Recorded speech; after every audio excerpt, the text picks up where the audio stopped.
12 वर्ष दीर्घ 12 वर्ष बीतीगला हेले मध्य काम शेष हेलानी। शुण विशु आगामी 7 दिन भितर जदि दधिनौती न बसे ताहेले सबु कारीगर मुंड काट हब। विशु महाराज को एते हाइपर मु केबे भी देखिनी। आज्ञा कौन करी किसी जानी पारुनी केमिति दधिनौती बसिबो। अरे एते राति रे किए आसला पुणी रह मु देखे।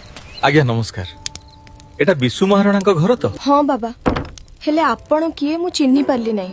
ओहो पचारि पचारि बहुत कष्ट रे तम घरटा पाइली।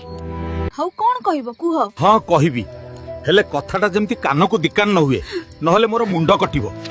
चंद्रभागठी महाराज मंदिर तोलुचंती 12 वर्ष होला बारश बढ़ई दिन नाही राति नाही काम करूचंती हेले मंदिर रो दधिनौती बसी पारुनी। विशु महाराणा भली कारीगर भी हार मानि गलानी। कौन कहिलो मौसा बापा हारी गले। आउ कोन रे पुओ मंदिर रो चुली मारी होउनी।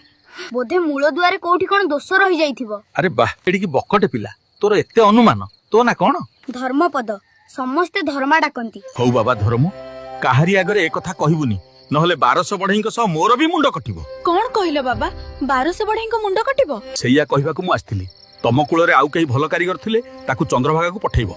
राजा जो दिन को कंट देइचंती चूळ न बसिले समस्त को मुंड कटिबो।